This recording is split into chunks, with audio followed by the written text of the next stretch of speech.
Idul Adha itu dari kata id itu kembali banyak nikmat atau terulangnya nikmat-nikmat yang diberikan oleh Allah Subhanahu wa taala.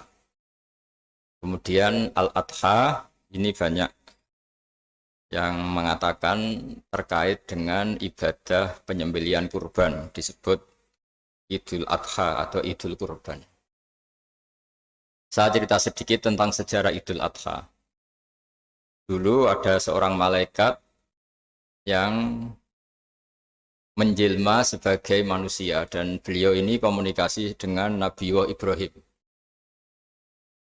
Sebelum saya cerita jauh, saya katakan juga saya ingatkan lagi bahwa cara berpikir kita sebagai mukmin itu harus berpikir awal al-khilqah.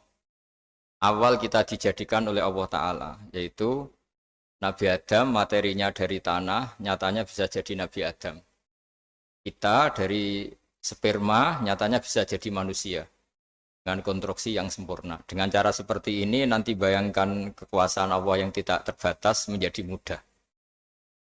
Saya teruskan, si malaikat tadi tanya ke Nabi Ibrahim, saya minta kambing kamu. Oh ya, silahkan. Asal kamu melantunkan kalimat tasbih, terus dibaca tasbih, indah sekali, merdu, terus bisa minta tambahan kambing, ya. Sampai beberapa kali. Demi Allah, ini baru kambing, baru hewan. Andaikan anak saya pun, kalau demi Allah saya kurbankan. Singkat cerita, versi riwayat ini, suatu saat Nabi Ibrahim diuji dengan dimintanya anak untuk dikurbankan. Ketika beliau atas nama seorang bapak agak keberatan, terus diingatkan ulang oleh Allah Ta'ala, janji beliau demi Allah, anak pun saya kurbankan. Walhasil akhirnya beliau melakukan itu. Dan karena Allah hanya menguji, tidak niat betulan supaya anak itu disembelih, akhirnya diganti oleh kambing.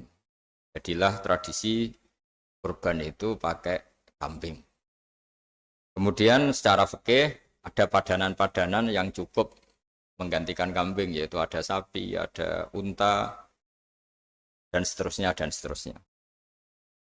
Yang menarik dari sekian referensi yang saya baca, dan ini harus disosialisasikan lah. Sebagian versi itu adalah bahwa Nabi Ibrahim ketika diangkat di alam malakut, di alam langit sana, itu ketemu Allah, kemudian Allah tanya, Ibrahim, banyak hamba-hambaku yang durhaka, tidak tahu saya sebagai Tuhannya. Terus kata Ibrahim, usul ya Pak Amidhum, bunuh saja ya Allah. Setelah itu tanya lagi, ada yang pezina, ada yang koruptor, ada yang pokoknya dosa-dosa yang buruk sekali. Dan di semua itu Nabi Ibrahim usul, mereka hidup di bumi engkau ya Allah, makan rezekimu ya Allah, maka mereka enggak sopan sekali, enggak ngerti engkau. Terus singkat cerita minta itu diadab, siksa. Suatu saat versi referensi ini di kitab Hikam, kalau di kitab saya halaman 15 juz 2, suatu saat Nabi Ibrahim itu diminta sama Allah menyembelih Ismail.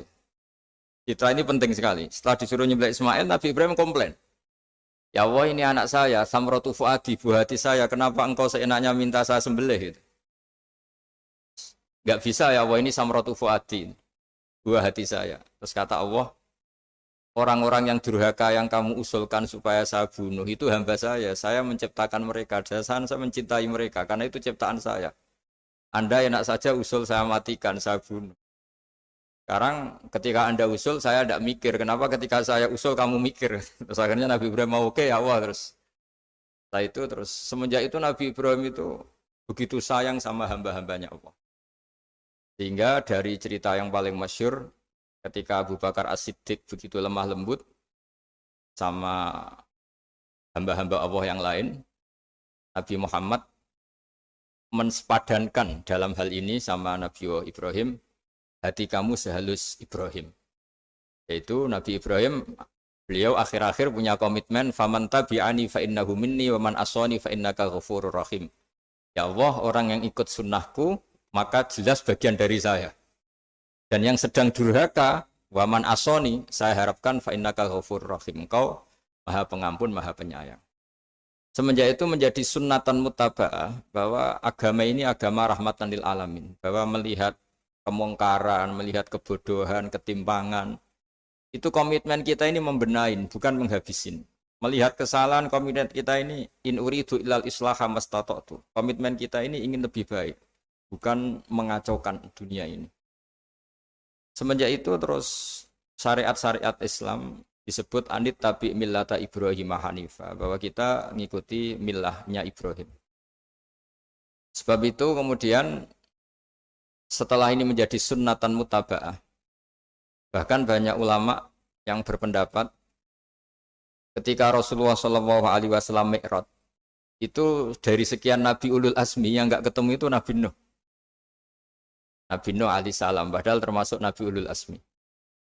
Itu banyak yang menganalisis karena Nabi Nuh itu pernah berdoa, Rabbi la tadhar alal ardi minal kafirina dayaro. Nabi Nuh adalah Nabi yang pernah cara Jawa maksudno kaumnya, mendoakan buruk sama kaumnya. Dan itu tidak manhaj, tidak metode yang Nabi Muhammad disuruh ikut metode itu. Tapi Nabi disuruh ikut manhaj atau pola sosiologi, pola dakwah atau pola sosial yang harus mengikuti Nabi Ibrahim anit tabi millata Ibrahim Hanifah. Nabi Ibrahim itu orang yang sangat lemah lembut, yang ngendikan faman tabi'ani fa innahu minni wa man asani fa innaka ghafurur rahim.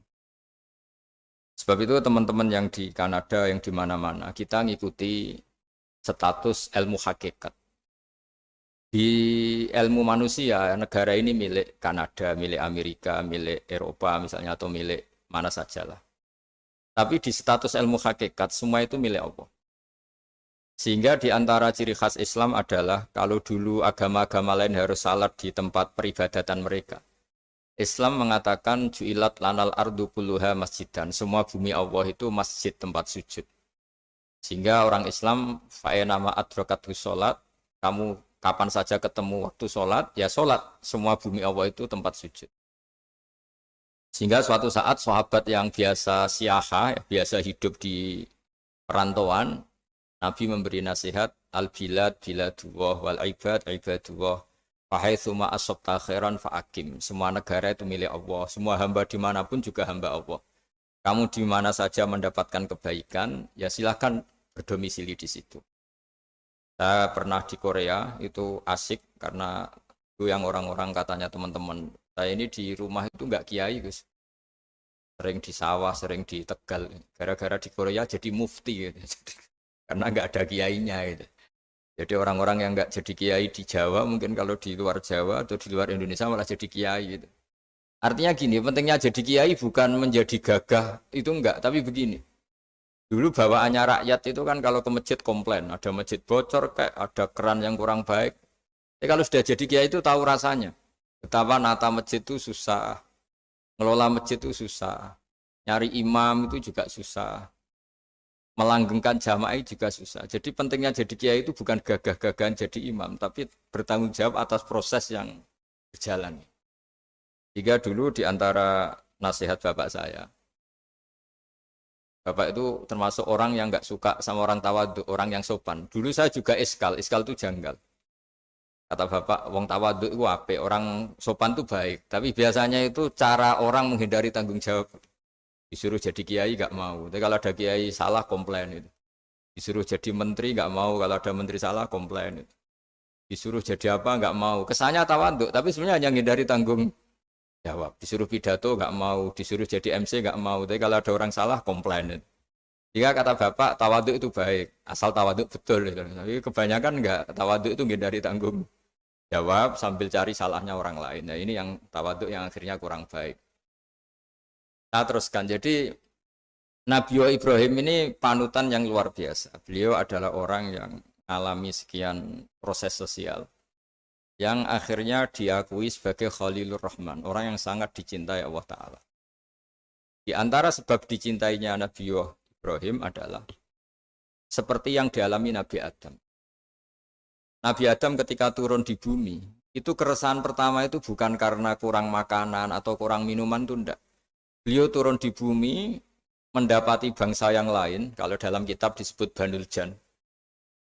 Itu dia janggalnya Masya Allah. Ini orang makhluk-makhluk ini kok tidak kenal sama Allah yang menciptakannya. Kan aneh ya kalau kita hidup di Kanada terus nggak tahu PM-nya siapa, Perdana Menterinya siapa, kita hidup di Indonesia nggak tahu presidennya siapa. Itu kan aneh. Kita hidup di kampung nggak ngerti lurahnya siapa aja aneh. Ini hidup di buminya Allah kok nggak tahu Allah itu siapa. Nggak pernah menyebut Allah. Padahal harusnya yang paling dikenal pertama itu ya zat yang menciptakan kita, menciptakan langit bumi dan sebagainya. Sehingga beliau itu gerutu itu komplain. Ya Allah ini enggak fair dunia ini, engkau yang menciptakan, engkau yang memberi rezeki, kemudian mereka tidak kenal engkau. Ini kata Nabi Adam alaihissalam. Barokahnya komplain itu, jadi komplain itu yang diridhoi Allah juga banyak. Akhirnya Allah meridhoi Nabi Adam, dosa-dosanya, salahnya itu diampuni. Ya ukuran seorang Nabi, beliau dianggap salah itu diampuni, karena keresahan beliau itu takut Allah enggak dikenal. Nah, masjid yang di Kanada, di Montreal juga ketakutan kita ini jangan sampai orang Islam tidak punya tempat ibadah. Meskipun setelah punya tempat ibadah, ketakutan kita jangan-jangan ibadahnya tidak sesuai sunnah Rasul. Setelah sesuai sunnah Rasul kita takut lagi, jangan-jangan memaksa sesuai tapi karena ingin benar. Dan setelah ingin benar, takutnya secara tasawuf ngimani kebenaran itu. Bukan ngimani rahmatnya Allah, tapi ngimani kebenaran itu. Akhirnya jadi ujub. Ujub itu bangga amal diterima karena kebaikannya, bukan karena fadlnya Allah, karena anugerah. Nah ketakutan-ketakutan ini khas orang soleh. Orang soleh itu kalau nggak sholat takut. Setelah sholat takut nggak sesuai syarat rukun. Setelah sesuai semua takut iktimat alal amal. Membanggakan kebenaran. Tapi bukan membanggakan luasnya rahmatnya Allah Ta'ala. Sehingga di luar ilmu fikih ada ilmu namanya ilmu tasawuf. Ilmu yang mengelola hati. Jadi ibarat orang itu kalau yang paling masyhur dalam cerita-cerita orang sufi, ada orang sudah masuk surga karena tidak pernah dosa sama sekali. Ini cerita-cerita yang melegenda di dunia tasawuf. Tanya Allah, kenapa kamu masuk surga? Karena saya taat terus ya Allah, nggak pernah maksiat sama engkau. Berapa lama kamu hidup di dunia? 80 tahun. Ya sudah, karena taat kamu 80 tahun, ya surga kamu 80 tahun. Ya komplain, ya Allah katanya surga selamanya. Kenapa ini hanya 80 tahun? Yang selamanya itu rahmat saya. Kalau amal kamu kan terbatas 80 tahun, maka balasannya hanya 80 tahun. Nah semenjak itu beliau sadar, oh ya Allah, masuk surga itu fadlmu, anugerahmu, amal saya tidak ada bandingannya dengan surgamu. Nah ini jadi sehingga keyakinan ahli sunnah wal jamaah diantara ciri khasnya adalah masuk surga itu karena fadlnya Allah, karena anugerahnya Allah. Maksudnya itu oke, kita amal, tapi amal kita tetap terbatas. Tidak memberi kontribusi pada kerajaan Allah, pada kedikjayaan Allah sebagai Tuhan. Yang tidak terbatas adalah fadlnya Allah Subhanahu wa Ta'ala. Nah, keresahan-keresahan ini kemudian yang diwariskan oleh para nabi ke ulama-ulama. Jadi keresahannya ulama itu mirip-mirip keresahan nabi. Nabi dulu itu sampai dakwah, sampai sosialisasi kebenaran itu takut Allah itu la yuzkaru fi mulki. Allah tidak disebut, tidak menjadi aktor. Kan tidak fair kita misalnya nempat di negara orang terus nggak tahu duta besarnya siapa, terus kalau ngurus paspor di mana, ngurus visa di mana. Ini sama, kita hambanya Allah tapi nggak pernah ngurus status kehambaannya. Harusnya kita ngurus status kehambaan kita dengan sholat, berarti kehambaan kita hidup. Dengan baca tasbih berarti kehambaan kita hidup. Makanya dalam sebuah ayat disebutkan masuk surga itu gampang, yang susah itu kamu masuk status kehambaan itu. Makanya disebut ya aja Tuhan nafsul mutmainnah irji'i ila rabbiki radiyatan mardiyah. Pertama apa? Fadkhuli fi ibadi. Kamu harus masuk status sebagai hambaku dulu. Baru wadkhuli jannati, baru kamu masuk surga. Jadi orang boleh nikmati fasilitas negara lain kalau visa paspornya disahkan. Orang boleh masuk surga kalau status kehambaannya disahkan oleh Allah Subhanahu wa Ta'ala. Nah, lalu status kehambaan itu dimulai dari mana? Secara fisik kita sujud. Anggota tubuh yang begitu terhormat, namanya kepala, kita tundukkan kepada Allah Ta'ala. Hati kita, akal kita yang ingin menguasai dunia misalnya, ambisi itu kita kalahkan untuk hanya tunduk kepada aturan-aturan Allah Subhanahu wa Ta'ala. Kekhawatiran kita akan menghadapi alam akhirat, nah ini yang penting. Nanti setelah kita mati kayak apa, jadi debu, jadi tanah, lalu bangkit kita gimana? Sebagaimana mukadimah saya, ingatlah annas atil ula. Ingatlah penciptaan pertama, bahwa Allah punya reputasi menciptakan Nabi Adam dari tanah, dan di tubuh Nabi Adam itu tersimpan calon generasi berikutnya ila yaumil qiyamah. Kayak apa susahnya bikin Nabi Adam kalau andikan kita boleh berpikir. Bikin satu master manusia yang akan melahirkan manusia seluruh dunia. Ibaratnya chipnya itu sudah ada di punggung Nabi Adam. Dan itu materinya dari tanah. Dengan berpikir gitu, maka ketika kita meninggal, sudah jadi tanah, kembali lagi jadi manusia adalah hal yang mudah. Karena Allah punya reputasi menciptakan manusia super, yaitu Nabi Adam dari tanah. Jika setiap kali kita iskal janggal terhadap kekuasaan Allah, kata Allah Ta'ala, Qul yuhyihalladzi ansha'aha awwala marrah. Kalau kamu janggal terhadap kemampuan saya, kemampuan kami menghidupkan tulang belulang yang sudah rapuh, sudah hancur, maka ingatlah reputasi saya, kata Allah, reputasi kami menciptakan Adam dari tanah. Ya, para nabi itu, ini semoga teman-teman yang di Kanaja masih ingat betul iman yang dilatih para guru kita di Jawa, di Indonesia. Para nabi itu saking imannya sama Allah, itu tidak ada, sampai kasarnya itu nggak tahu bedanya antara hal itu masuk akal maupun tidak. Saya beri contoh begini, kalau dalam ilmu tauhid, dan ini harus kita latih terus sampai ketemu Allah Ta'ala. Ketika telur jadi ayam, itu sebetulnya itu kita juga tidak ikut mampu bikin telur jadi ayam. Tapi berhubung sering terjadi, kita bilang telur jadi ayam itu mungkin. Mungkin itu ya mungkin sering terjadi. Padahal sering terjadi ini juga tidak yang jenis kita ikut berkontribusi. Lalu ketika sering terjadi ini kita bilang itu mungkin. Padahal saat kita bilang mungkin, juga hakikatnya kita tidak ikut menciptakan telur menjadi ayam.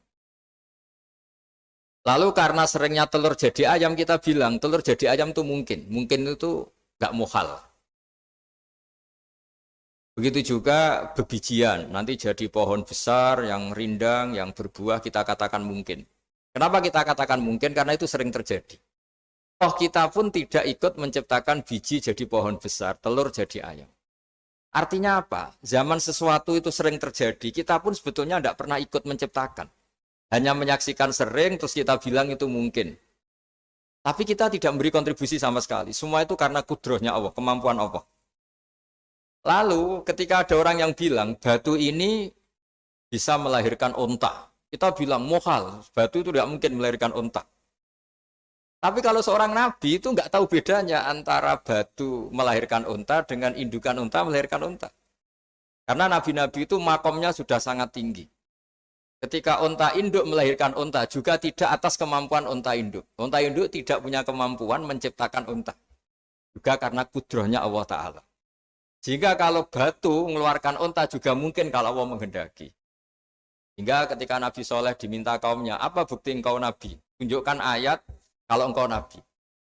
Yang kamu minta apa? Seekor unta keluar dari batu besar ini. Nabi Soleh dengan entengnya berdoa sama Allah dan keluarlah unta keluar dari batu. Nah itu makom yang paling tinggi. Makom paling tinggi itu kita mendudukkan Allah sebagai zat yang tidak terbatas kudrohnya. Hingga para nabi itu terus punya mukjizat. Nah, mukjizat itu mengingatkan ulang bahwa Allah itu tidak terbatas kemampuannya. Bagaimana unta keluar dari batu besar zaman Nabi Soleh, zaman Nabi Muhammad air keluar dari jemarinya Rasulullah SAW, Nabi Ibrahim dibakar tidak mempan, tetap sehat, tetap bugar.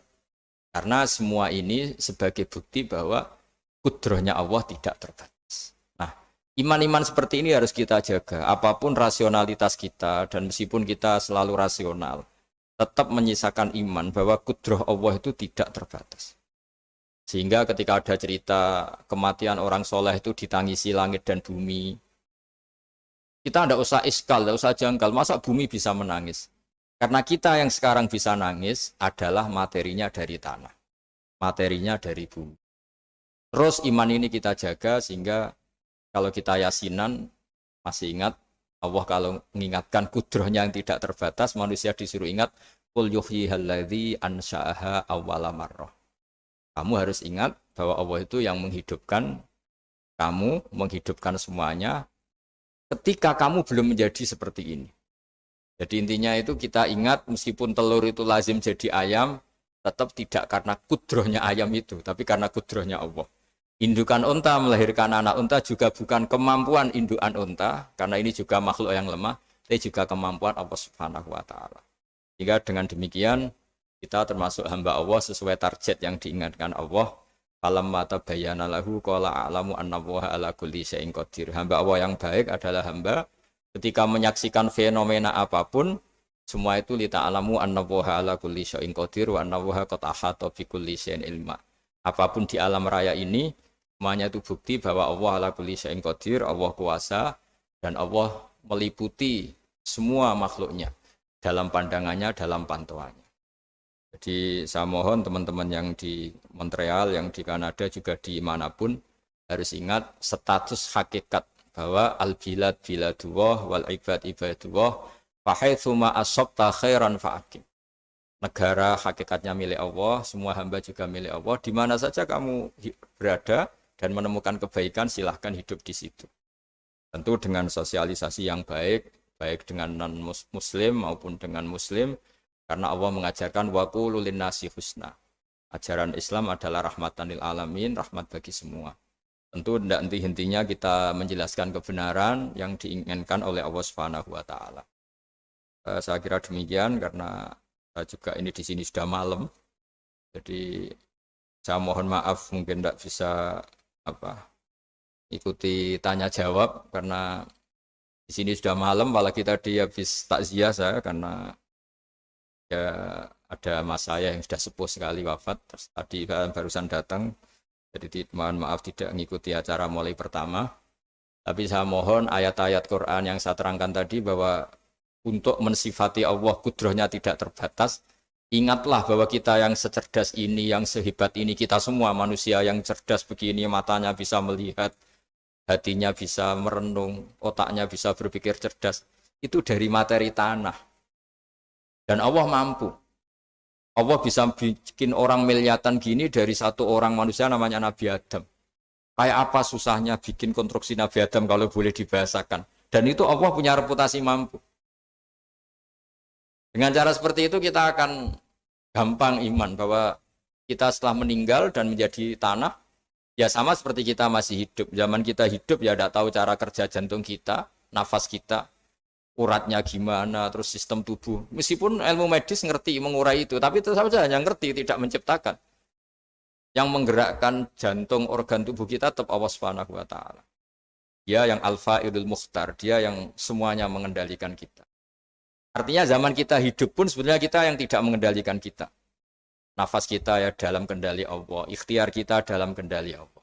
Sama setelah kita mati juga dalam kendali Allah. Ya guru-guru kita semuanya melatih inna sholati wa nusuki wa mahyaya wa mamati lillahi rabbil alamin. Hakikat ibadah kita, hakikat hidup kita, hakikat mati kita, semuanya tidak dalam kendali kita. Semua itu dalam kendali Allah Ta'ala. Dengan demikian terus kita insya Allah ingin jadi hambanya dulu. Baru setelah jadi hambanya, baru sah menjadi ahli penghuni surganya. Wadkhuli fi ibadi, baru wadkhuli jannati. Masuklah berstatus sebagai hambaku, baru kalian semua layak menjadi penghuni surgaku. Ketika terjadi kiamat, niku tak khuduhum wahum akhisimun. Jadi manusia itu takdir itu seneng tukaran. Karena tadi sengketa yang mari tukaran, pendapat baik yang masih nyari yang terbaik, sama-sama kebenaran nyari yang paling benar. Karena manusia itu dari awal kurang penggawean. Jadi barang apik cek diperdebatno dengan yang luwih napa apik. Sehingga bayangane pangeran niku sok ben nak kiamat kapan saja terjadi ku wong lagi sibuk para padu, lagi sibuk gegeran. Wes iku wis mesti. Karena tadi manusa niku pun watak dasare niku konflik. Ya tadi misalnya pengurus masjid, bahkan mungkin organisasi-organisasi perdamaian itu pas rapat ya tukaran.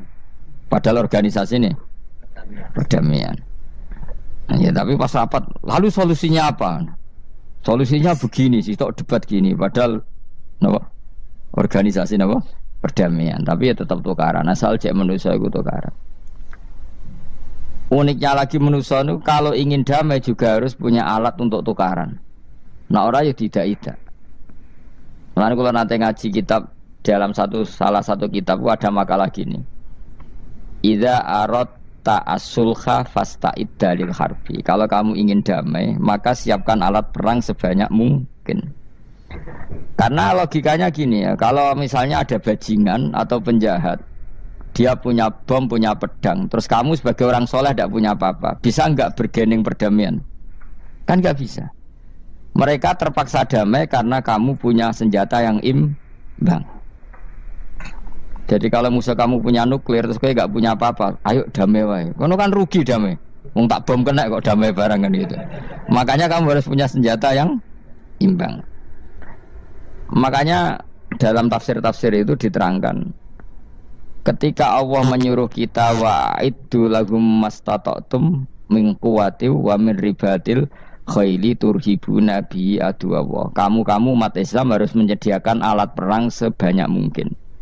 Itu bukan berarti Allah menyuruh umat Islam perang terus mboten.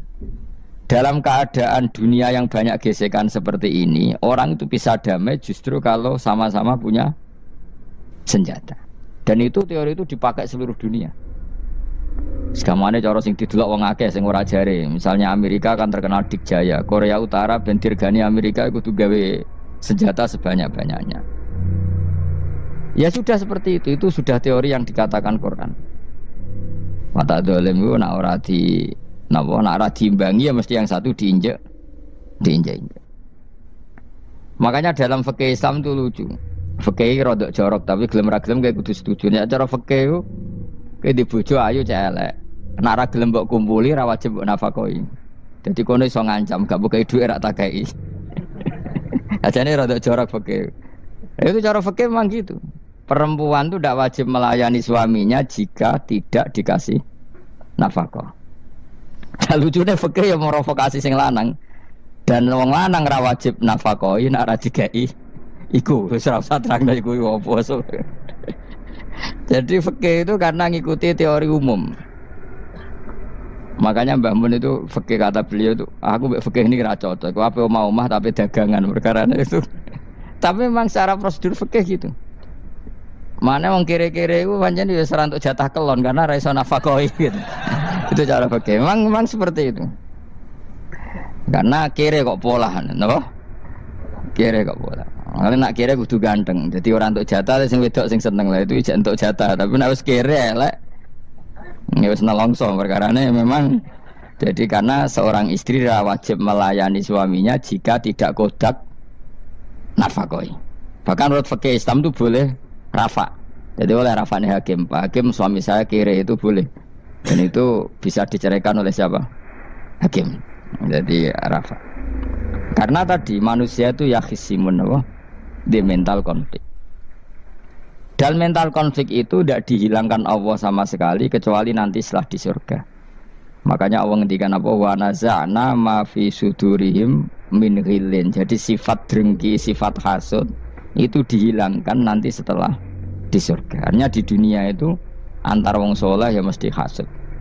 Mana ada sing ora soleh, sing soleh wae kudu hasud. Ya senine ngono. Waduh Indonesia ini rebutan dari presiden iku geger, rebutan masjid geger. Bahkan rebutan ngeklaim nak salate paling sah, torekoe paling bener iku ya geger. Padahal yang ngerti otoritas itu yang pangeran, tapi manusia tetap menang kalah, wae geger. Besu sak PT nak seneng dalan yo geger. Kalau sering Pak besu balapan itu kadang nggih sak napa? Sak PT, sak PO itu. Karena nanti bayangannya pangeran itu ya mesti terjadi yang pangeran sing ngendikan kiamat itu tak khuduhum wahum yakhisimun. Jadi ben ora men yasinan tok ora paham tak tulung bangunan ora paham bangeten. Wahum fi ghaflatin minha bitakhosumin wa tabayu'in wa aklin masyubin. Mesti manusia itu de mental takhosum saling berebut. Makanya cita-citanya Sayyidina Ali dawuh Sayyidina Ali ana awaluman yatsu baina yaday rahmanil khusumah dari Sayyidina Ali. Saya nanti pertama ketemu pangeran itu akan melaporkan musuh-musuh saya. Jadi cita-citanya dene ngono. Aku lah di rencana ngono. Aku lah di ben seru no? Jebule bareng lapor kok alah wah ya nyorot. Sidina Ali pede wae anak gue wis lapor jebule. Salah. Karena apa? Ya itu tadi. Manusa iku wis pokoke ngono. Pertama manusa itu Nabi Adam. Iku ya wis geger mek malaikat. Dari pangeran Adamu khalifah, dari malaikat khalifah kok manusa mesti seneng geger. Tapi malaikat protes itu ya geger dhewe. Wong pangeran sing duwe kawula kok ngangkat digegeri. Jadi mengan pangeran ra trimo. Wong aku sing duwe makhluk gawe aturan kok mbok gegeri. Iku pangeran. Jadi manusa pertama iku ribet. Pertama ribet mbek malaikat. Bareng Qabil mbek Habil ya ribet mbek dulur. Mulai dhisik perkara wedokan. Jadi sekunane kunong wedok mari ribet. Kalau nong wedok tambah ribet. Soalnya doanya aku sering ribet, dinikmati, no? Dinikmati. Makanya banyak orang top itu. Kalau punya kenalan banyak orang top. Ini ribet itu di manage. Jadi ada salah satu tokoh Indonesia itu terkenal sekali. Nak pidato ra kontroversi ra iso turu, tapi nak wis pidato wong bingung kabeh iso turu. Niku saya sangat kenal orangnya. Saya ngerti supire takoki, "Mau piye? Tak pidato ini udah bingung ta." Nak dijawab ra bingung kecewa deh. Lha jawab wah bingung sedanten, wah seneng itu iso turu deh.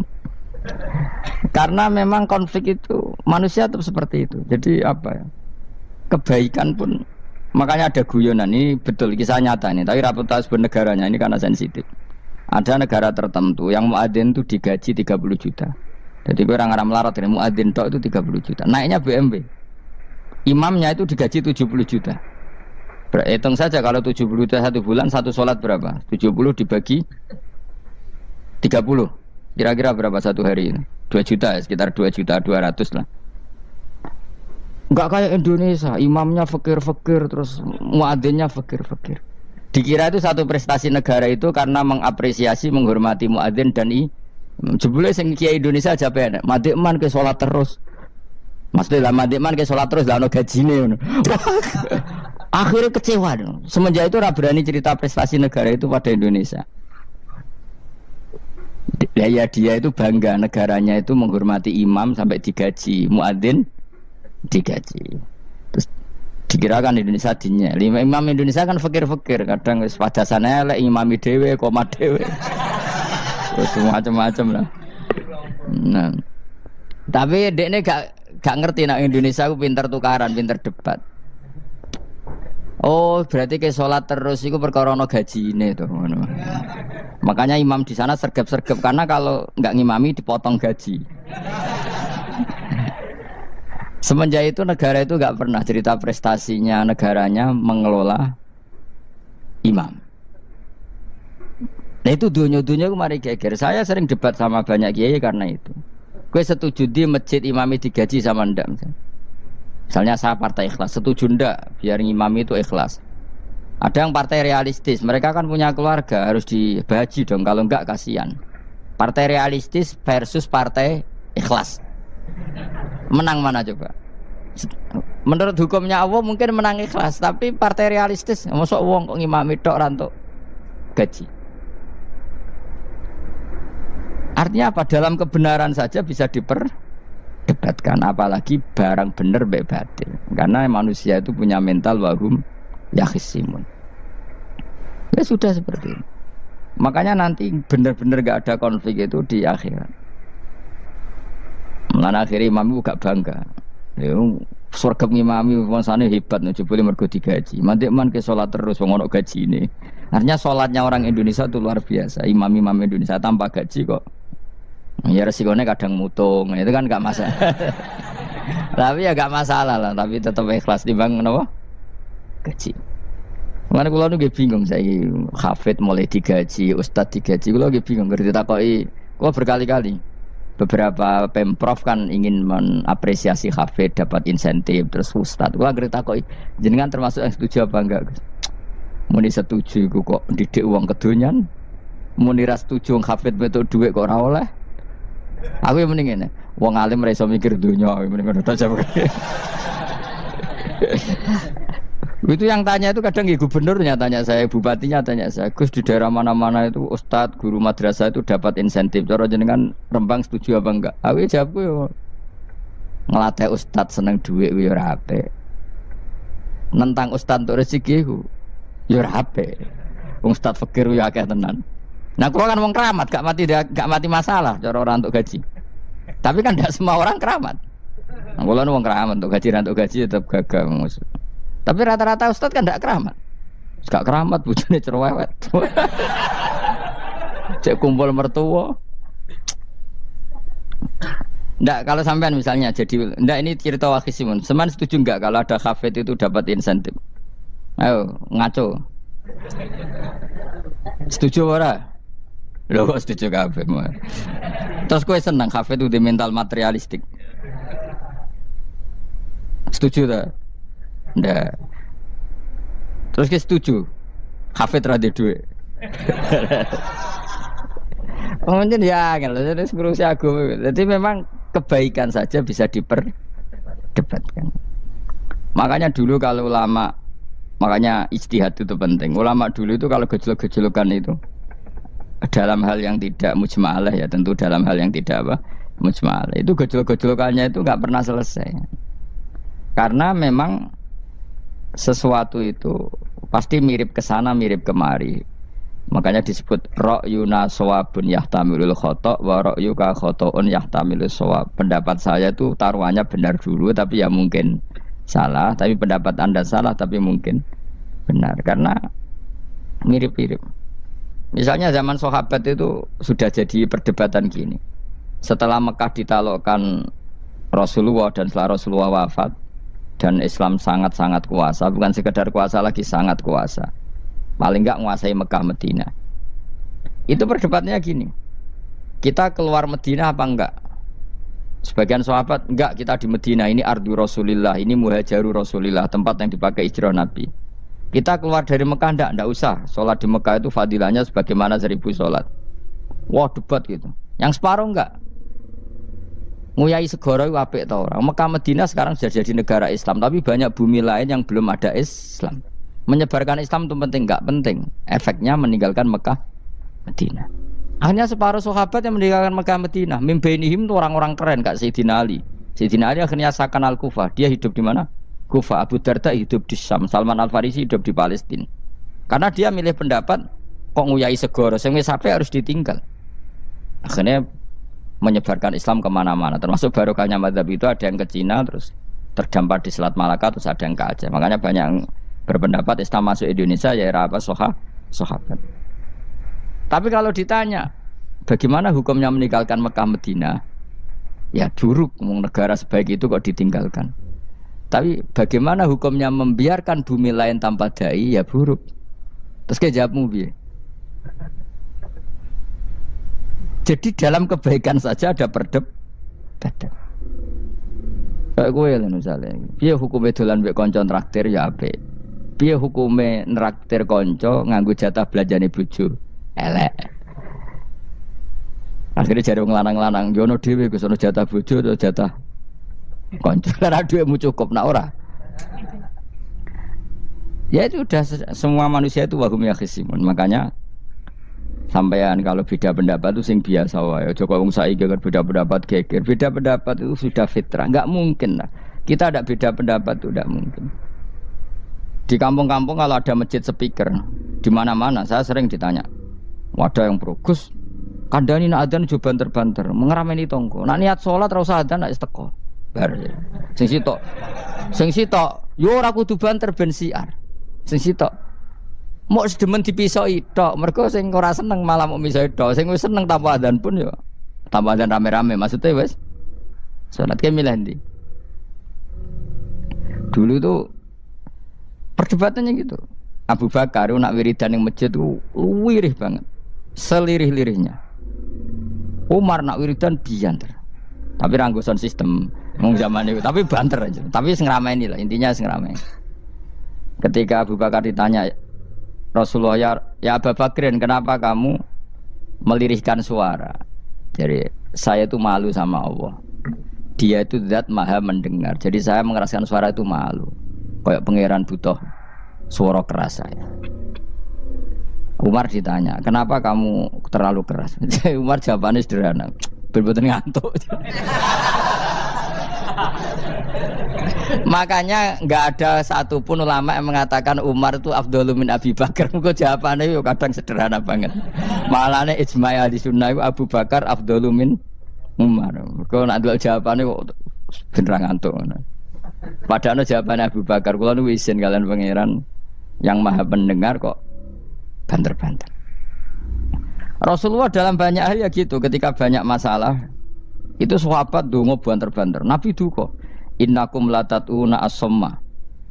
Kamu tidak berdoa sama zat sing budek. Maka kamu enggak usah banter-banter. Jadi andaikan ada istighosah pakai sound system banter-banter itu ya perlu dipertanyakan. Lah pangeran wis krungu gegere ngono lho apa misalnya. Tapi misalnya mazhab itu kamu pakai, terus ada pertanyaan, dangdutan saja banter, kenapa kalimat thayyibah tidak boleh banter? Masalah mana? Ya asal isi dunia itu masalah. Gemilan dia. Ini cerita saja. Kalau manusia itu istighosah jaluk tulung sama pangeran kan? Pangeran sudah dengar tanpa sound system apa enggak? Kenapa banter-banter? Nah, tapi kalau tadi dibalik dangdutan saja banter-banter, kenapa kalimat thayyibah tidak boleh banter-banter? Jadi manusia itu memang potensinya itu ya khisimun, dalam kebaikan saja khisimun. Jibril kurang kondangi itu buantai malaikat-malaikat liyane. Masyhur itu. Siapa yang enggak ngerti Nabi Ibrahim? Nabi Ibrahim itu nabi keren. Diobong ning geni ambek Namrud. Jibril datang. Saya utusan Tuhanmu, melihat kamu mau dibakar simpati. Nah terus piye jare Nabi Ibrahim? Ya nak kowe njuk tolong tak tolong ya. Ndak saya ndak minta tolong sama kamu. Wong kowe aku padha makhluk e. Kena wani ngomong ngono mbek Jibril. Nabi Ibrahim santai. Maksude iku ora mbek aku sing nulung. Kowe kondo aku tak kandakno pangeran. Jare malaikat Jibril. Jare Nabi Ibrahim, lho nak soal pangeran rasa kondo kowe wis pirsa. Artinya ngene lho, padha kekasih pangeran ya bantah-bantahan aja jenenge wae maksudnya. Lah ngono nang partai politik ora men geger kowe. Mulane ana partai politik geger biasa, wong Jibril wae geger mek Nabi sinten. Ibrahim biasa wae. Mulane ki sampeyan takoki mungkar nangkir kudu wani ben seru napa?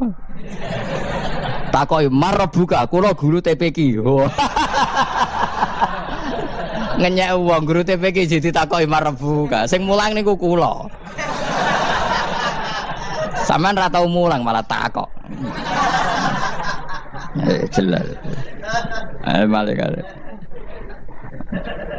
Ben ngerti. Itu masyhur itu, termasuk keramatnya Imam Malik itu gitu. Dia itu punya teman guru madrasah. Neng akhirat dicetakoki mungkar nakir marbuka. Malaikat Malik matur pangeran, Gusti, malaikat jenengan kandhani iki ambek guru tauhid takoki marbuka. Akhirnya pangeran yang nyalano malaikat yo sing jenis ngono iku coba takoki. Lucu dong guru tauhid takoki. Sesuai Kanjeng Nabi pisan takoki waman nabi uga. Pala perkara tok. Kanjeng Nabi Muhammad terus takoki waman. Piye to aku iku nabi malah takoki waman nabi uga. Makanya menurut pendapatnya ulama-ulama itu pertanyaan mungkar nakir itu tidak bisa digeneralisir. Tidak semua orang ngalami itu. Saya tidak punya rencana untuk mengalami pertanyaan itu. Karena pasti bila-bila. Nah, angger wong ngono Kanjeng Nabi kena pisan. Terus Kanjeng Nabi apa kena pertanyaan waman nabi uga. Kan ora kebayang. Makanya masyhur itu. Sama lihat itu di kitab Nurul Dzolam itu karangannya Syekh Nawawi. Syekh Nawawi Al-Bantani itu sarahnya apa itu Aqidatul Awam. Yang Nurul Dzolam yang sarahnya apa? Aqidatul Awam itu. Itu dikarang Syekh Nawawi. Itu diantara keramatnya siapa itu? Sayyidina Umar. Sayyidina Ali itu pernah minta ya Allah beri saya kasaf mukasafah. Mau kepengen roh meletene Umar zaman ning dunya angger wong disentai. Jajal dekne iku hubungane piye mbek mungkar nakir. Wani gak nyentak mungkar nakir. Mergo pikirane Sayyidina Ali Umar tuh ning dunya kenangane angger wong tau disentak Umar. Jake wani gak nyentak sinten? Mungkar nakir. Minta sama Allah supaya ngalami kasaf. Kasaf itu ya mukasafah lah. Mukasafah tahu alam gaib. Itu di dunia wali biasa. Nak kira tahu ya bangetan. Di dunia wali itu biasa dan itu pasti mustajab. mukasafan. Maksudnya Umar mati kabundut terus ditunggoni bedene minta kasaf kan. Tawanan Umar tangi turu wis tangi ke kuburane sewante. Mungkin akhir teko dengan wajah yang sangat mengerikan. Mesti dinali nyeritakno wajahnya itu kal kidril ghali kaya ompreng sing apa nyala. Wes pokoke seru. Wajah dinali kalah iki kiok rasane kiok.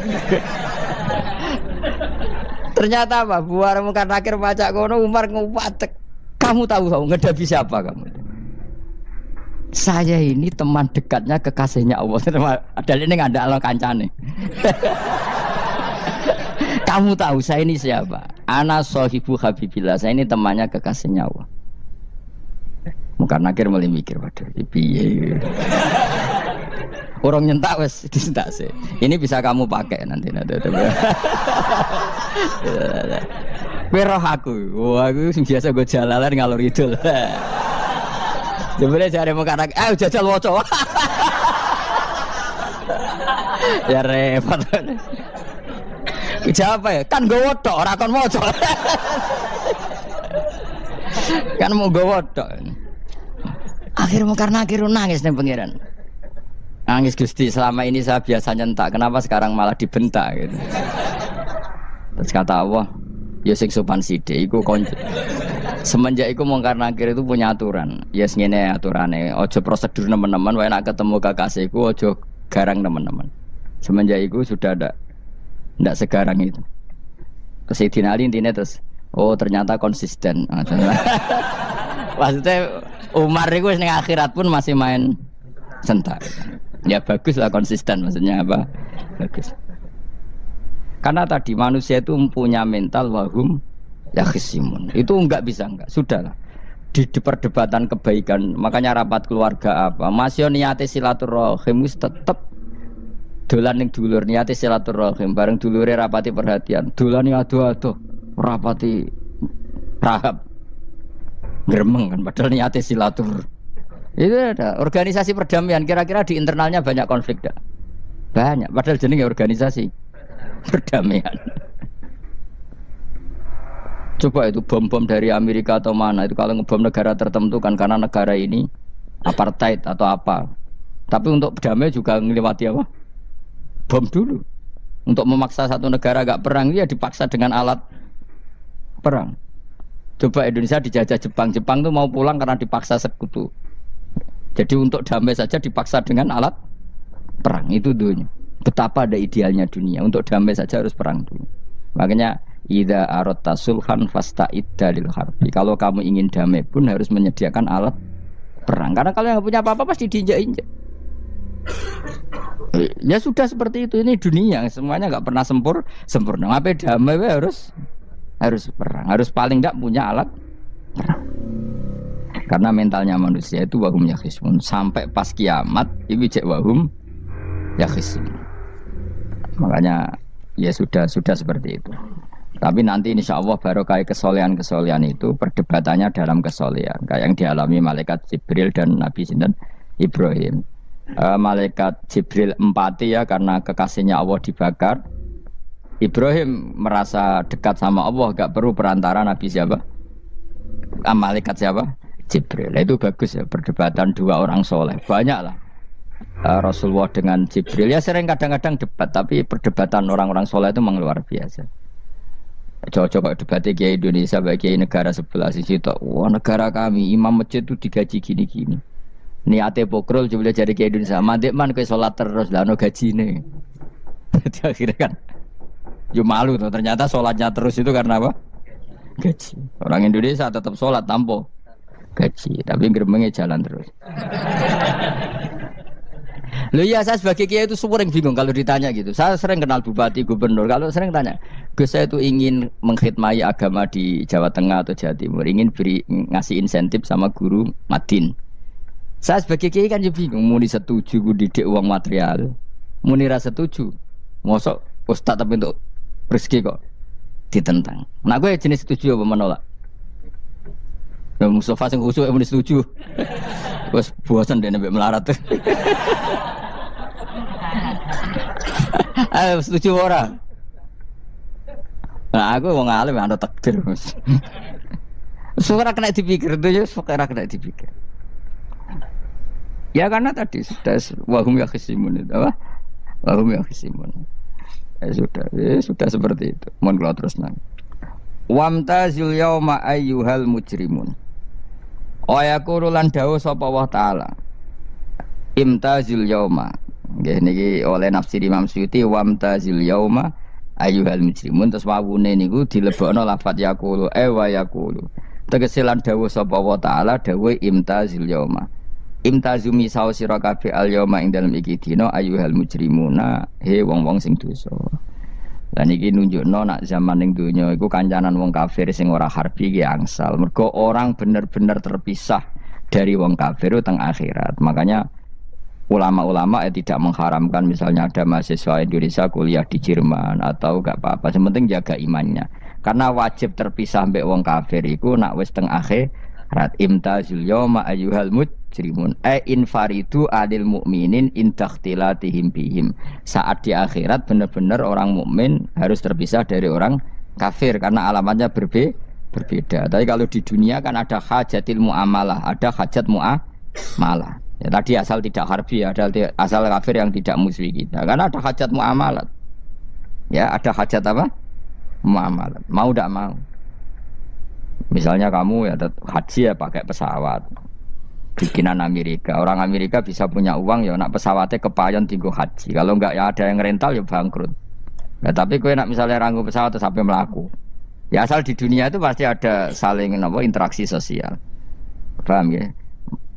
Nah nanti benar-benar terpisah wamtazil yauma ayyuhal mujrimin itu nanti nanti. Guys gak bisa dihindari. Wamtazulan misau sira kabeh al yauma ing dalem iki dina ayyuhal mujrimuna eling-eling sing dosa. Saya punya sekian cerita ya supaya sampean tidak jadi ekstremis ya. Allah mentakdir dunia itu sudah seperti ini. Sudah kamu tidak boleh protes. Kayak apa Nabi Musa itu Sofiyullah. Sing rumat Nabi Musa cilik sapa? Fir'aun. Ketika Rasulullah lahir itu panitiane ra kowe Abu Lahab. Wong roh kabeh. Pas Nabi lahir kowe mbek Abu Lahab berjasa ndi? Berjasa Abu Lahab. Abu Lahab saking senenge ponakane lahir lanang ganteng iku cah daleme dekne mestine iku penting bagi dia dihibahkan ke Sayyidah Ami. Nah iki jenenge Suwaibah napa? Al-Islamiyah. Cara Jawa wis kira usah ngewangi aku nduk ngewangi dulurku wae mergo duwe bayi. Kayak apa? Dia yang tasakuran, yang ribet karena iya kekasih pangeran di rumah Abu Lahab. Musa di rumah Fir'aun. Ini dunia serai dia. Ya sudah seperti itu. Kamu mau apa? Lah pangeran yo ora risi tenang ae. Misalnya Abu Lahab protes, "Kula nate ngurmat kekasih jenengan." Iya dunyaku sembung. Selesai kan? Dunyaku dipangan kekasihku, selesai kan? Misalnya Fir'aun protes, "Riyen sing ngurmat Musa kula lho Gusti." Nganggo dunyane sapa? Dunyane jenengan ya wis masalah ya apa?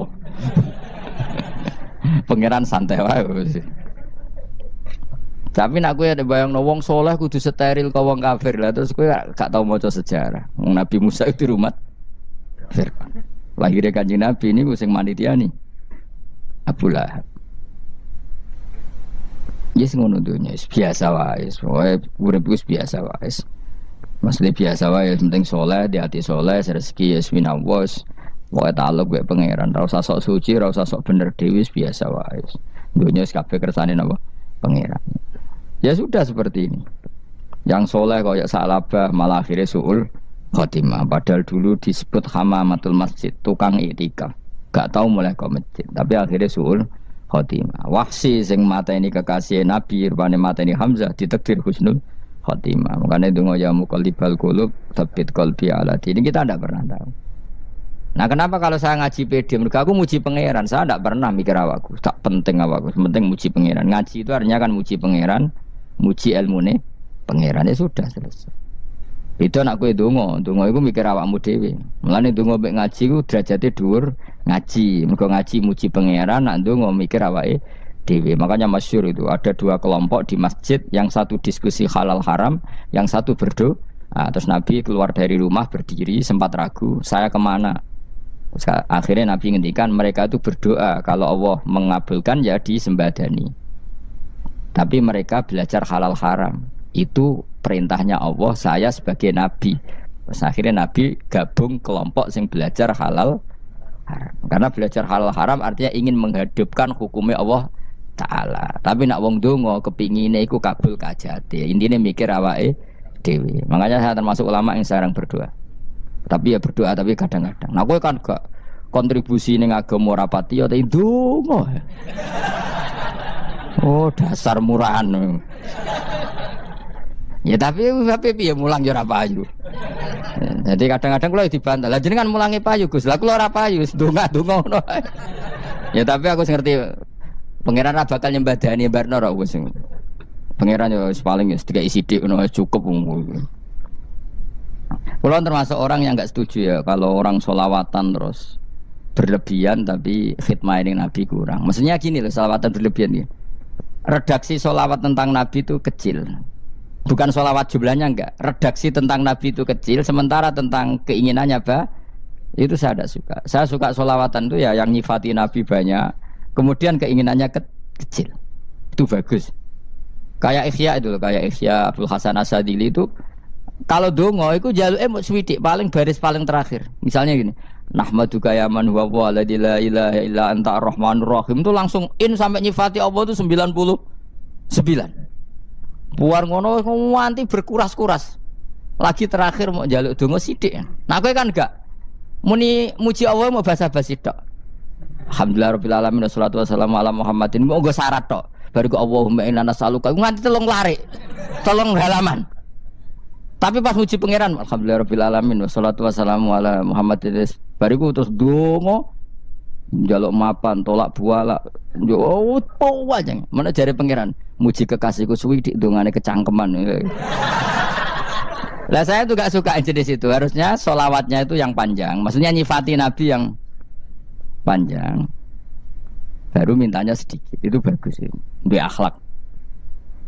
Makanya saya diantara sholawat yang senang itu sholawatnya Habib Ali Al-Habsyi yang arang Simtutura. Kalau beliau baca sholawat itu sholatan yattasilu biha ruhul musolli alaihi bi fayam basitu fi qalbi sirru nuri ta'alluqi bi wa hubbi wa yuktabu biha bi inayatillahi ta'ala fi hisbi. Jadi dia baca sholawat itu, ya Allah berikan sholawat kepada kekasihmu Muhammad. Dengan sholawat ini rohnya saya, musolli itu rohnya saya yang membaca sholawat bisa sambung dengan rohnya Rasulullah. Dan setelah sambung saya terhitung sebagai orang yang mencintai Rasulullah. Dan saya berharap dari cinta itu saya tertulis sebagai umatnya. Nah aku kan enggak mau sholawat itu mau saya termasuk orang yang enggak saya loh ya. Tapi ya tetap baik dibanding nganggo primbon ya satu sholawatan ya. Tapi boyo punya etika lah dengan Rasulullah itu. Boyo kalau dongo nyifati Nabi yang banyak ya baru keinginan. Kan banyak tuh sholawat yang seperti yang saya misalnya di kitabnya Sayyid Muhammad ada Allahumma sholli ala sayyidina Muhammad nuri kalam alladzi wa nyifati Nabi itu sampai panjang lebar baru menceritakan hajatnya. Kalau kamu kan enggak nyifati Nabi basa-basi mau sidik mana. Malah kadang orang sholli ala Muhammad kok ala Muhammad muni sayyidina aja disoal. Masalah terus baru kudungannya apa? Panjang. Saya termasuk yang enggak setuju karena itu menurut saya kurang etika. Makanya Rasulullah itu kalau berdoa kalau sudah nyifati Allah coba tak beri satu contoh saja doanya Nabi. Alhamdulillah hamdan yuwafi ni'amahu wa yukafi'u mazidah ya rabbana lakal hamdu kama yanbaghi li jalali wajhika 'azimi sultanik la nuqsi sana'an 'alaika anta kama asnaita 'ala nafsik. Itu sudah berapa itu nyifatinya? Itu belum doanya tuh. Nah kamu kan enggak Allahumma alhamdulillahirabbil alamin Allahumma ya Allah di hajati gremeng tok itu. Seramu tuh tenan. Jangan gak bakat wali.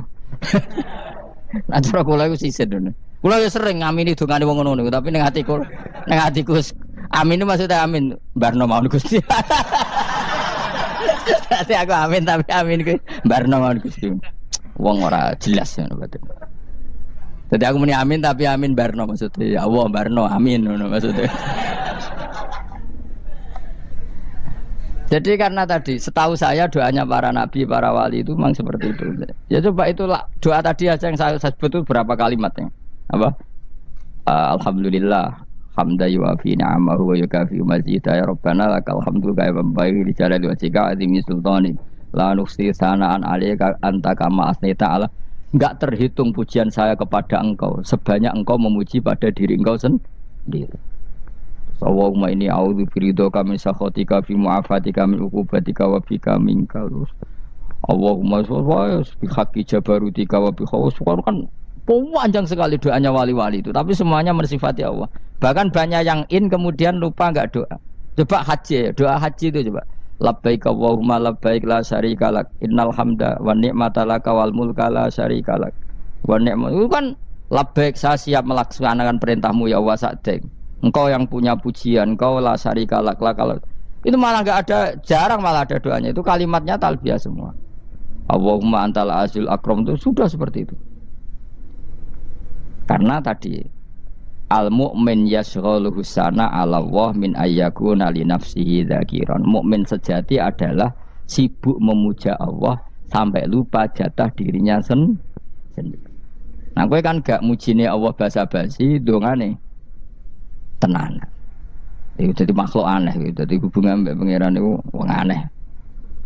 Ya tapi jan ra bakat wali, ngono iku dadine ngono iku. Ya tok ngono kok mari wali kakean malah gak elit.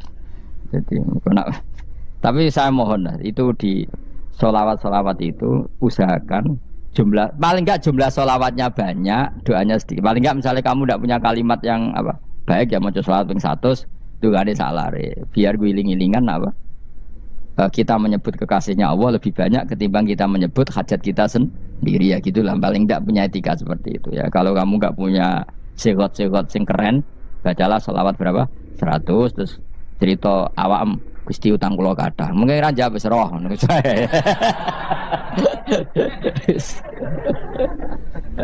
Tapi kan kita menyebut kekasihnya sampai 100, nyebut utang bisa. Ojo kok nyebut kekasih pisan, nyebut utange 100. Berarti yen sampeyan ditakoki pangeran, kowe nyebut kekasihku piro pisan, nyebut utang 100, dasar ra utang ngono mereka. Ya ada, saya termasuk orang yang nggak setuju tadi. Jadi kalau apa redaksi sholawat cari yang mujinya Nabi lebih apa? Lebih banyak. Karena itu nanti lebih diridhoi Allah Taala. Coba Allah sendiri kalau nyebut nabinya itu hitung saja. Laqad ja'akum rasulun min anfusikum. Jadi rasulun min anfusikum, seorang rasul yang sejenis dengan kamu. Terus azizun, orangnya sangat terhormat. Alaihi ma'anitum, rasul ini siap menanggung apa yang kalian tidak mampu. Kowe ra bakat mlebu swarga baru kaya syafaate Nabi akhirnya mlebu swarga. Kowe ra kelar korban, Nabi tahu ngorbankan kita semua.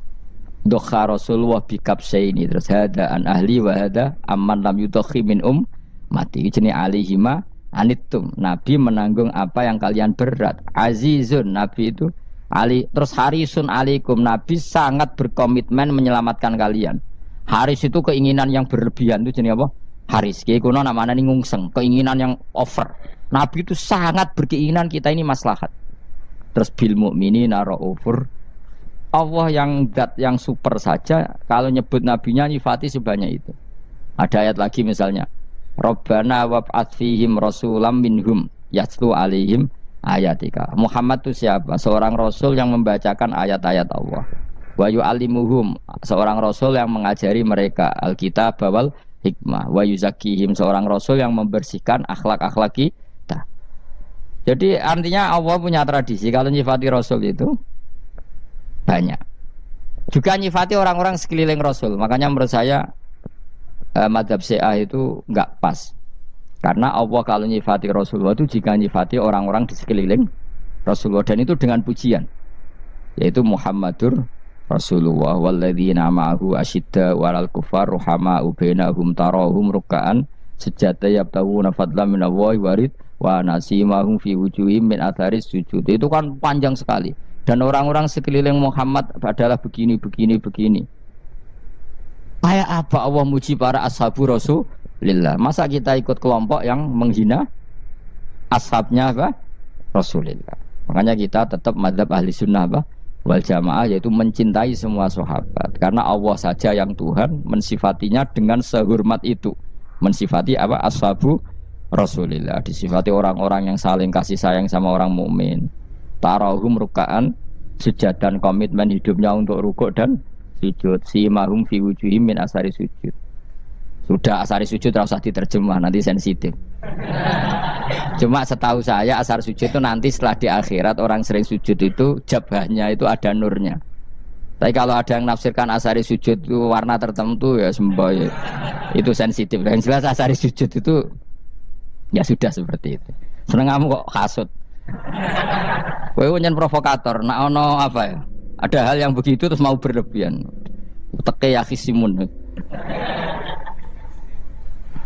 Nah, kula ora ada kepentingan pokoknya ayat si mahum fi wujuhim min asari sujud bahwa dalam jabahnya itu ada asaris sujud. Itu masyhur kan saya terangkan ya, tapi kowe aja sensitif loh, biasa wae. Suatu saat Rasulullah itu ngendikan begini, nanti saya kata Nabi akan nyafaati kalian semua. Sahabat-sahabat tanya, ya Rasulullah dengan sekian miliar orang bagaimana kamu mengenali kita? Saya ulang lagi, suatu saat saya nanti akan nyafaati kalian karena saya kenal kalian. Maksudnya di akhirat. Ya napa?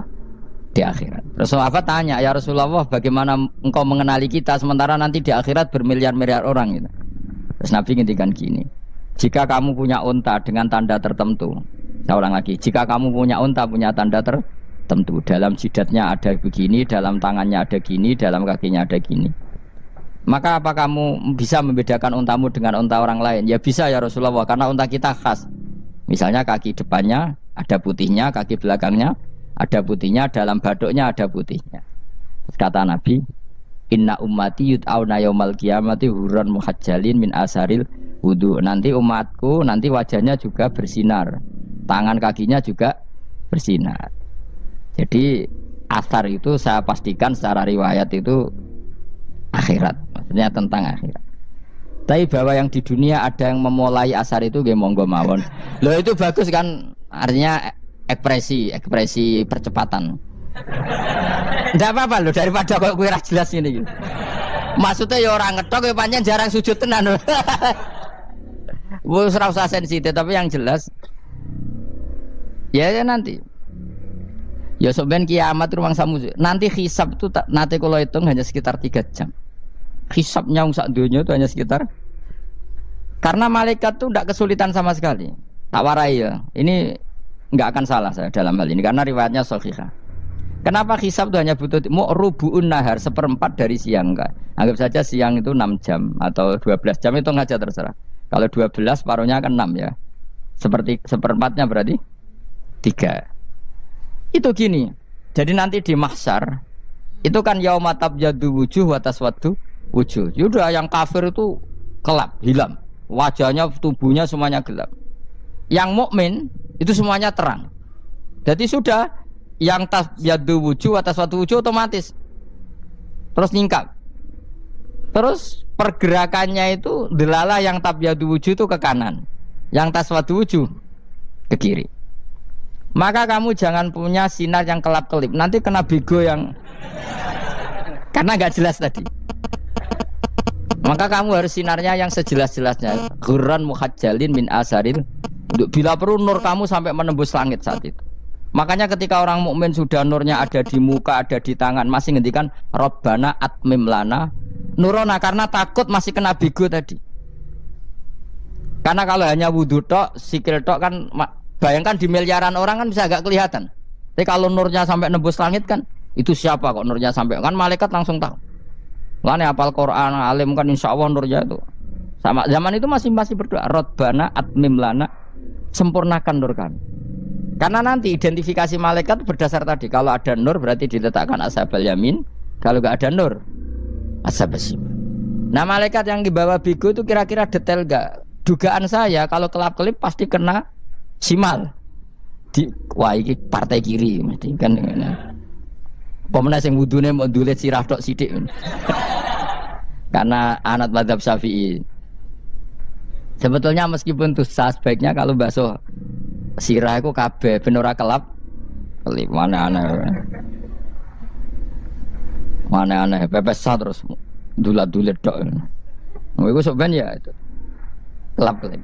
Ya sudah ya. Setelah itu kata ngendikane pangeran yu'raful mujrimuna bisimahum fayukhadu bin nawasi wal aqdam. Orang-orang pendosa kelihatan maka diletakkan di kiri.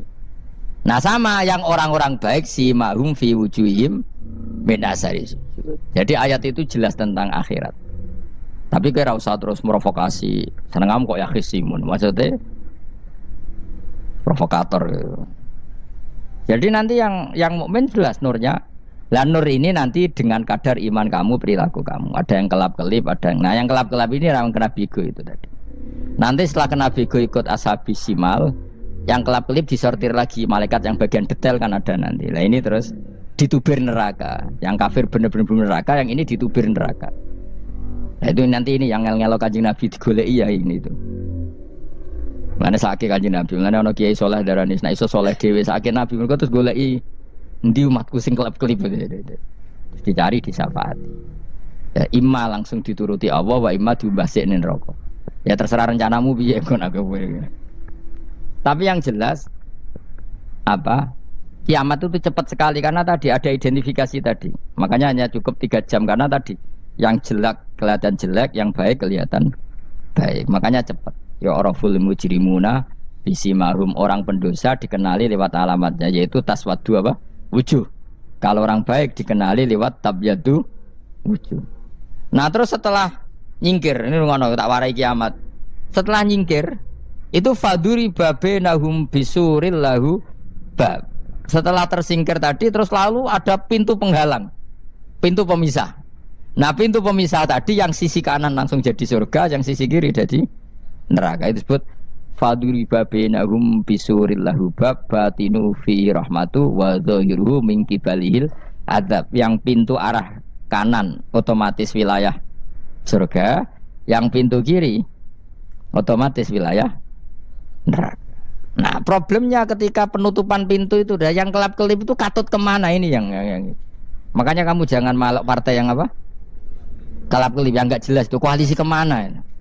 Kalau partai besar kan iso nyalon presiden, partai kecil ini kan ikut mana ini kan sing sak ngisore 1%, 2% ini kan repot. Loh coba misalnya nur kamu 2%, berarti gelap kamu kan 98%. Kira-kira malaikat mengkategorikan kemana coba? Ayo jawab. Gelap. Loh kok ada semangat, padahal itu bagian dari kamu. Kalau satu tubuh itu sinarnya hanya 2%, kira-kira kategorinya itu partai gelap, partai terang. Kode semangat kok ada itu. Berarti kegaruk kemana? Kiri. Tapi bisa saja malaikat cara berpikir gini. Tapi kok ada cahayanya ya? Padahal kata Allah yang bercahaya ashabul yamin. Kan nggak ada bilang cahaya terang. Bisa saja malaikat alhamdulillah berpikir begitu. Ya nanti kita rayu saja supaya berpikir ini kan yang penting ada cahaya. Kan Allah tidak bilang terang apa kelap-kelip. Ya mungkin saja asal ada cahaya dikategorikan lahu nur, punya apa? Nur. Tapi yang jelas saat itu pun yang sudah punya cahaya masih berdoa Rabbana atsmim lana nurona, ya Allah saya mohon sekali nur-nur kami sempurna. Jadi ini saya bantu teman-teman yang hafid supaya tahu maknanya ya. Dan yang enggak hafid ya dengar ya. Kalau nur itu penting. Makanya Nabi itu kayak apa, Nabi itu orang super itu kalau ngendikan wa mat'al min fauqi nuran wa min tahti nuran wa an yamini nuran wa an simali nuran, sampai terakhir Nabi masih mendoa untuk dirinya waj'al li nuran, dan semua tubuh saya jadi nur. Saya Nabi sudah gitu. Ya Allah jadikan sisi depanku nur, belakang kami nur, kanan nur, kiri nur, terakhir itu apa? Waj'alni nuran, dan doa semoga semua tubuh saya jadi nur. Itu termasuk doa yang sering saya baca. Karena saya takut kelap-kelip tadi, ini bahaya ini kalau malaikat. Saya tidak tahu cara berpikir malaikat tadi. Apa ngitung 98% maka dikategorikan apa? Gelap. Apa dihitung nurnya saja? Wong instruksinya Allah kan yang ada nur ashabul yamin. Meskipun kelap-kelip kan punya nur. Saya tidak tahu nanti ikut 2% ikut mana kalau di partai koalisi itu. Ya, ikut yang menang biasanya, ikut yang apa? Ya paham ya, makanya saya mohon kalau wudhu itu usahakan sempurna, terutama wudhu sholat. Kalau nggak wudhu sholat itu sebaiknya nggak sempurna, supaya ada bedanya wudhu sholat sama wudhu tidak sholat. Rasulullah itu masyhur gitu ya. Rasulullah itu kadang tawad doa wudhu an khofifan, wudhu yang sederhana. yaitu hanya sekali-sekali dan tidak sempurna. Ketika ditanya as-sholat ya Rasulullah, tidak. Misalnya saya habis makan, mau tidur, biasanya ya wudu, tapi tentu tidak perlu sesempurna kayak wudu sholat, biar ada bedanya. Rasulullah juga gitu, beberapa kali beliau wudu, tapi tidak sesempurna wudunya untuk sholat. Masyhur itu di riwayat tawaddu wudu'an khafifan duna wudu'ihi lis sholat. Tapi kalau wudu untuk sholat asbaghal wudu, menyempurnakan wudu. Jadi supaya ada bedanya wudu sholat dan wudu tidak sholat. Saya gak wong ora iso ngaji padha kabeh. Abu Bakar ya gitu. Ana wong poso sunat kok nyediakno buka dimarahin. Istrinya pernah nyediakan buka beliau untuk puasa sunat. Itu embernya dipecahi Mbak Abu Bakar. Ditanya, "Kenapa gitu? Apakah kamu akan menyaingi Ramadan?"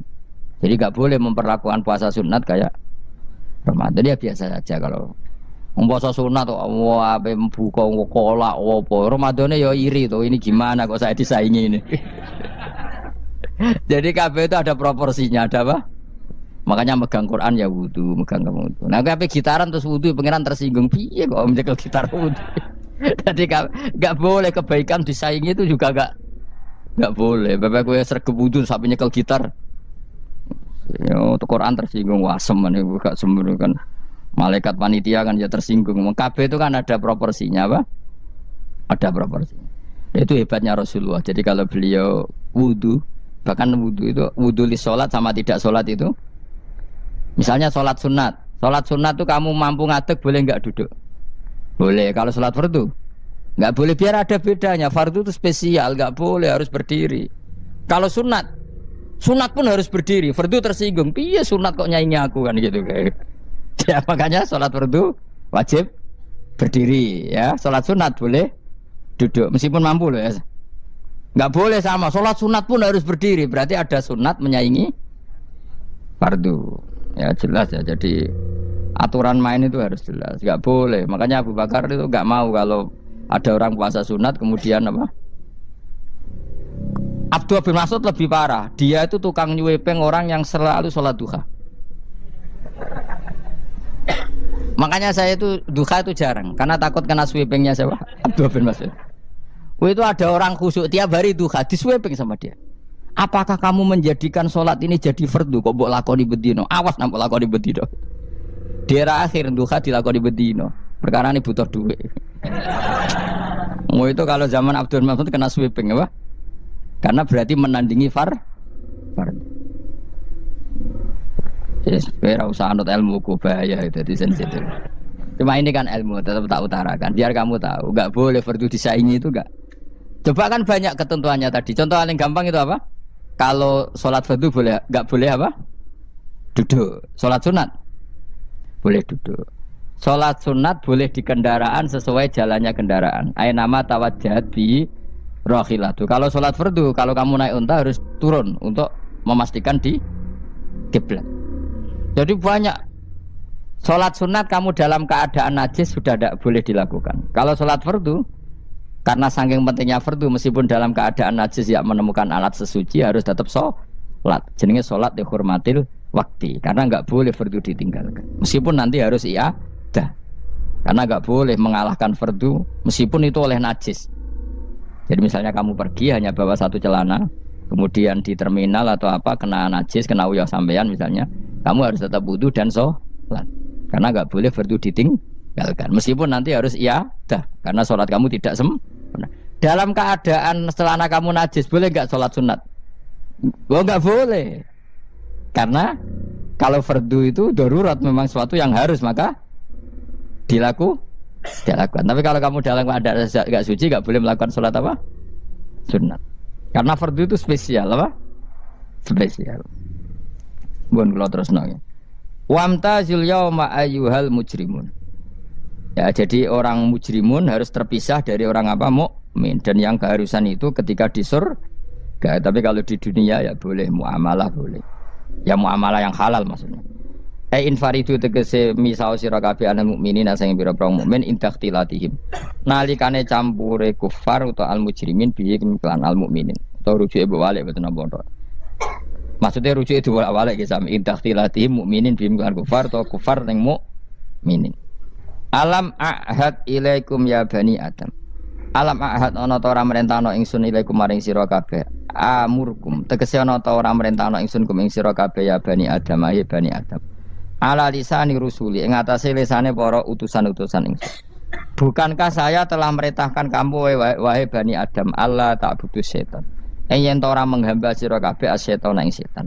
Ngendikane pangeran kowe ijek kanut setan ku nemen nih. Bukankah sudah saya perintahkan kamu tidak boleh diperbudak napa?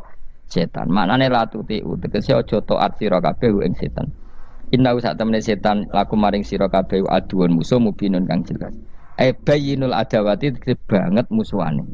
Lah wong setan musuhmu kok malah mbok enut bocah kok sarap ngono. Karwan musuh kok di enut. Anut ya pangeran mergo Allah wali fid dunya wal akhirah. Wa anik buduni lan yen to nyembah sira kabeh ni ingsun. Wa anastune kelakuan budu nyembah sira kabeh ni ingsun wahidu tegese nglakoni ya tauhid sira kabeh. To mengesa kakno sira kabeh ni ingsun.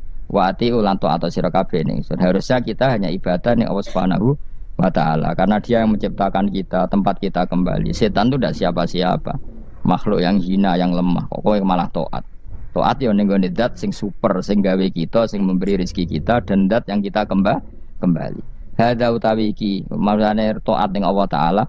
Hada ay al-madkur minat ta'atillah iku siratun iku dalan thariqun tek dalan mustaqimun kang subhanallah wa bihamdihi adada khalqihi wa ridha nafsi wa zinata arsyihi adada kalimati subhanallah wa bihamdihi adada khalqihi wa ridha nafsi wa zinata arsyihi adada kalimati subhanallah wa bihamdihi adada khalqihi wa ridha nafsi wa zinata arsyihi adada kalimati Subhanallah wa bihamdihi adada khalqihi wa ridha nafsihi wa zinata arsyihi adada kalimati Subhanallah wa bihamdihi adada khalqihi wa ridha nafsihi wa zinata arsyihi adada kalimati Subhanallah wa bihamdihi adada khalqihi wa ridha nafsihi wa zinata arsyihi adada kalimati Subhanallah wa bihamdihi adada khalqihi wa ridha nafsihi wa zinata arsyihi adada kalimati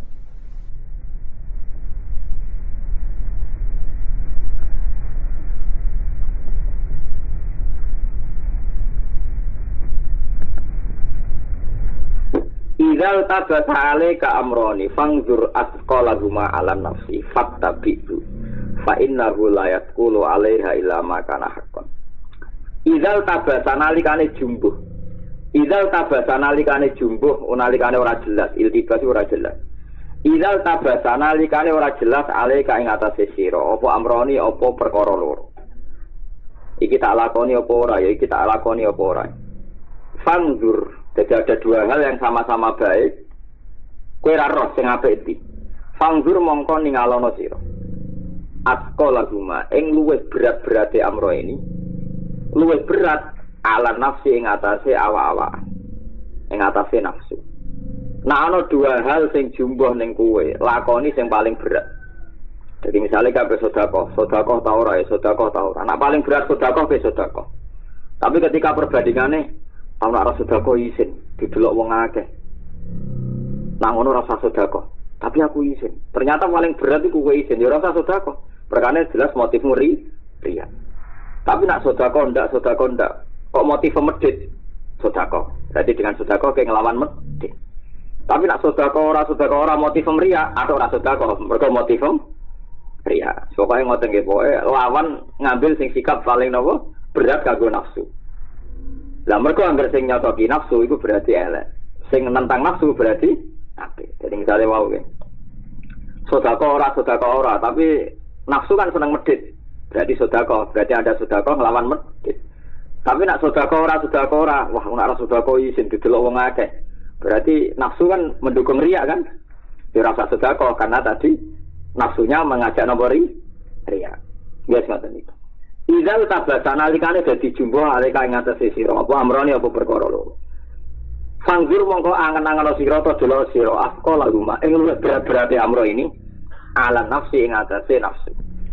Sing paling berat iku ndi? Lah fattabi'hu mongko anuta sira hu ing afqala rumah ala nafsi. Wis anut wae sing paling berat. Fa innahu mongko sak temne kelakuan iku layat kulo ora berat. Fa innahu mongko sak temne kelakuan layat kulo ora berat alaiha ing atase nafsu. Apa ilama kecuali perkara kana kang ana apa mah hakon iku hak. Dadi wal hasil niki gampil ya Latihane gampang. Wong sing tahu diri makome awake. Kira-kira cara pangeran iku dekne sapa? Yaiku ahli swarga. Dinak makome asbab apike asbab. Nak makome dadi wong awam apike awam, nak makome ulama ya ulama, nak makome wali wali. Cuma masalahnya selalu ada wong sing nyongkone tok mergo wis semeh tapi ra tok. Nyongkone sudah sampai tapi urung sampai. Isuk masyhur ya cerita teng manakib ning. Teng manakib ana wong soleh tenan yo meh wali tenan. Walhasil dia karena tidak pernah dosa, dia ini nyongko anak guru Arab baru. Dia mengklaim, ini kalau bahasa anak ilmiah, dia mengklaim mendakwa kalau roh Arab baru. Akhirnya orang-orang bingung apa betul orang fi hadhi idar di dunia ini roh Arab baru. Walhasil akhirnya dikonfirmasi zaman itu Abdul Qadir Syekh Sugeng, amukhidkun huwa amubtil, apa dia benar apa salah? Dewi Abdul Qadir, huwa mukhidkun fi qawli multabasun alaih. Gitu mana kita terkenal nama huwa mukhidkun fi qawli tapi multabasun alaih. Dia benar, dia tidak bohong, cuma dia ngalami iltibas, ngalami kejumbuhan. Bias, jumbuh. Ini ku anahu doa nora basiroti maksudnya ini saking soleh, saking waline dirinya itu mengeluarkan nur basiroh. Lah nur basirohnya dia punya manfaat yang ketemu nur basirohnya lagi. Lah ketika basiroh roh nure basiroh disangka fadzon anahu roa robbah. Dene nyangka roh pengiran, tapi wa inna maro'a napa nura napa basiroti. Paham ya maksudnya. Wa jumbo. Nggih napa? Jumbo. Lah iku paling angel ning gone bab usul. Dados wonten tiang-tiang sing meh tok tapi ora tok. Tapi harus kita hormati piye wae istasrofa ale wis meh tok. Mulane huwa mukhikun fi qawli multabasun ale. Tetep Abdul Qadir lah darani mukhikun ale dia benar. Mun niku omongane tiang-tiang dawe tiang-tiang hakikat. Nah kula ngaji teng mriki kula niati badhe matur niki fatwa resmine ulama. Sing paling angel ning bab syariat. Iki rungono tenan. Bab syariat itu paling angel mergo dihitung-hitungan akal. Akal itu kadang wong awam lebih pinter timbang ulama. Ke ulama itu marifi nubuah itu kadang rapati rasional. Wong awam luwih rasional. Contohnya ngeten ini contoh paling populer teng Indonesia.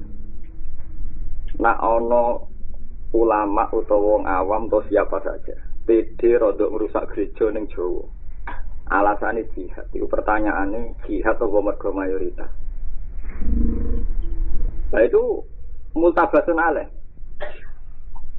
Sehingga banyak orang kayak Gus Dur misalnya yang bilang, nah wong Kristen kok tindas ning Jawa, sing diwales wong Islam sing minoritas ning Papua atau ning Australia atau ning Amerika.